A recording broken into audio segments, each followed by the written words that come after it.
Good morning students. Hindi की कक्षा में आप सभी का स्वागत है। आज हम पढ़ने जा रहे हैं कहानी परीक्षा, जो कि मुंशी प्रेमचंद्र द्वारा लिखित बहुत ही रोचक कहानी है। तो आइए अब पढ़ते हैं कहानी परीक्षा। रियासत देवगढ़ के दीवान सरदार सुजान सिंह बूढ़े हुए तो उन्हें परमात्मा की याद आई। उन्होंने जाकर के अपने महाराज से विनती की कि दीन बंधु दास ने श्रीमान की सेवा 40 साल तक की, अब मेरी अवस्था भी ढल गई है, राजकाज संभालने की शक्ति नहीं रही। कहीं भूल चूक हो जाए तो बुढ़ापे में दाग लग जाएगी, सारी जिंदगी की नेकनामी मिट्टी में मिल जाएगी। यहाँ पर रियासत की देवगढ़ के जो दीवान सरदार सुजान सिंह हैं वो अब काफ़ी बूढ़े हो चले हैं, उनकी उम्र ढल गई है। अब वो अपनी सेवा से निवृत्त होना चाहते हैं, तो महाराज से प्रार्थना करते हैं कि महाराज, मैं काफ़ी बूढ़ा हो गया हूँ, अब राजकाज संभालने की शक्ति मुझ में नहीं है। मुझे डर है कि कहीं मुझसे भूल चूक हो जाए तो जितनी भी ज़िंदगी में मैंने नेक नामी कमाई है कहीं वो मिट्टी में ना मिल जाए। इसीलिए आपसे विनती है कि अब आप मुझे कृपया करके सेवा से निवृत्त कर दें। लेकिन राजा साहब अपने अनुभवशील नीति कुशल दीवान का बहुत आदर करते थे। उन्होंने उन्हें बहुत समझाया, वो उन्हें जाने नहीं देना चाहते थे। लेकिन जब दीवान जी नहीं माने तो उन्होंने हार कर उनकी प्रार्थना स्वीकार कर ली। लेकिन शर्त यह लगा दी कि अब रियासत के लिए नया दीवान उन्हें ही खोजना पड़ेगा। फिर दूसरे दिन देश के समाचार पत्रों में विज्ञापन निकाल दिया गया, देवगढ़ के लिए एक सुयोग्य दीवान की ज़रूरत है और जो सज्जन अपने को इस पद के योग्य समझे वे वर्तमान दीवान सरदार सुजान सिंह की सेवा में उपस्थित हों। और विज्ञापन में निकाला गया कि ज़रूरी नहीं कि वे स्नातक हों, यानी कि बहुत ज़्यादा पढ़े लिखे हों, ये ज़रूरी नहीं है, लेकिन व्यक्ति का हष्ट पुष्ट होना यानी कि स्वस्थ होना आवश्यक माना गया। उसमें मंदाग्नि के मरीज़ यानी कि पेट के मरीज़ों को वहाँ तक न आने का, कष्ट न उठाने का ऐसा कहा गया कि ऐसे व्यक्तियों को वहाँ तक आने की कोई ज़रूरत नहीं है। अब 1 महीने तक उम्मीदवारों के रहन सहन, आचार विचार की परख की जाएगी और विद्या का कम परंतु कर्तव्य का अधिक विचार किया जाएगा।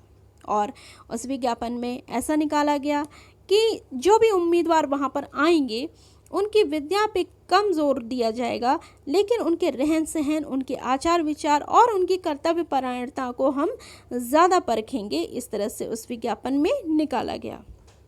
और जो भी महाशय इस परीक्षा में पूरे उतरेंगे वो ही उस उच्च पद पर सुशोभित होंगे। अब इस तरह का विज्ञापन पढ़कर पूरे मुल्क में हलचल मच गई। ऐसा ऊंचा पद और किसी प्रकार की कोई कैद नहीं, यह तो केवल नसीब का खेल था। विज्ञापन को पढ़कर सैकड़ों आदमी अपना अपना भाग्य परखने के लिए देवगढ़ की ओर चल पड़े।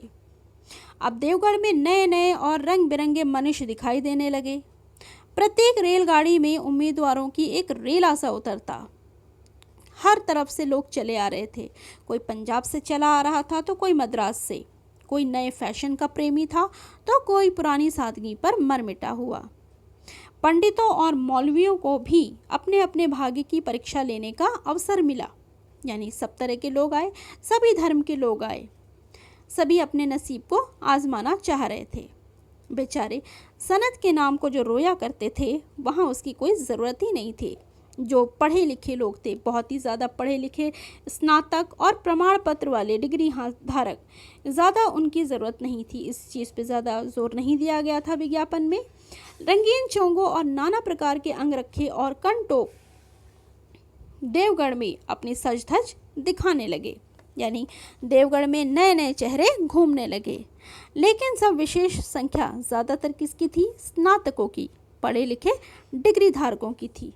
क्योंकि सनत की कैद तो न होने पर भी सनत से पर्दा तो ढका ही रहता था।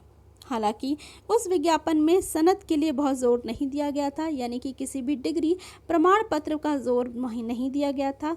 लेकिन ऐसे लोग फिर भी बहुत ज़्यादा एकत्रित थे, क्योंकि दूसरे कोई खूबी और गुण न होने पर भी उस प्रमाण पत्र और डिग्री के द्वारा उनकी कमियों में तो पर्दा ढक ही सकता था। अब सरदार सुजान सिंह ने इन महापुरुषों के आदर सत्कार का बहुत ही अच्छा प्रबंध कर दिया, उनके रहन सहन का एक बहुत ही अच्छा इंतज़ाम कर दिया।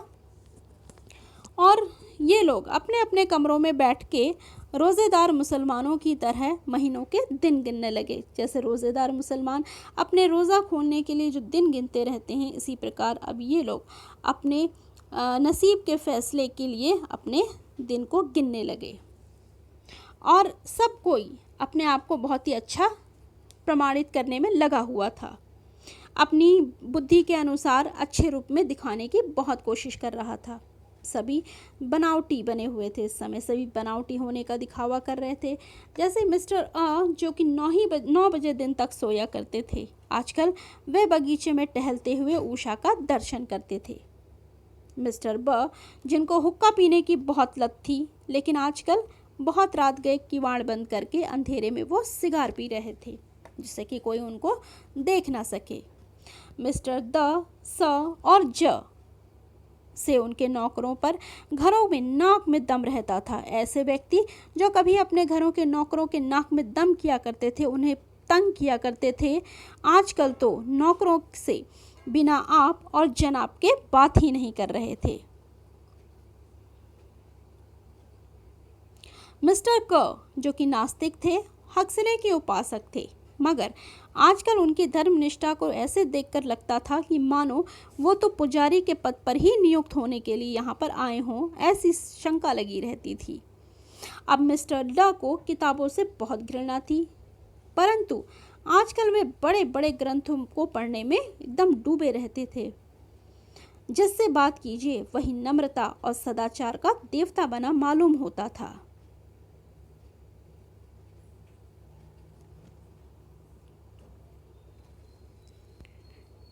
शर्मा जी की घनी रात में वेद मंत्र पढ़ने लगते। वे मौलवी साहब को नमाज और तलावत के सिवा और कोई काम ही न था। सब लोग बहुत ही अच्छा होने का दिखावा कर रहे थे और सब मन में यही सोच रहे थे कि ये सब तो 1 महीने का झंझट है, किसी तरह से ये समय कट जाए और ये कार्य सिद्ध हो जाए तो बाकी फिर बाद में पूछता कौन है। लेकिन मनुष्य का वो बूढ़ा जौहरी, यहाँ पर मनुष्य का बूढ़ा जौहरी जो है वो दीवान सरदार सुजान सिंह के लिए कहा गया है।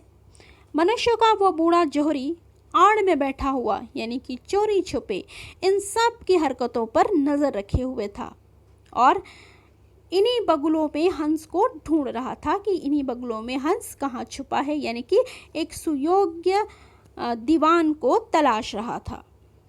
एक दिन नए फैशन वालों को सूझी कि आपस में हॉकी का खेल हो जाए। अब यह प्रस्ताव हॉकी में निपुण खिलाड़ियों ने पेश किया। यह भी तो आखिर एक विद्या ही है, इसे क्यों छिपा कर रखें। संभव है कि कुछ हाथों की सफाई ही काम कराए। तो चलिए, तय हो गया, फील्ड बन गया और खेल शुरू हो गया। और गेंद किसी दफ्तर के अप्रेंटिस की तरह ठोकरें खाने लगी इधर से उधर। रियासत देवगढ़ में यह खेल बिल्कुल निराली बात थी, क्योंकि इससे पहले किसी ने यह खेल वहाँ पर नहीं देखा था। पढ़े लिखे भले मानस शतरंज और ताश जैसे गंभीर ही खेल खेला करते थे। दौड़ कूद के खेल बच्चों का खेल समझा जाता था।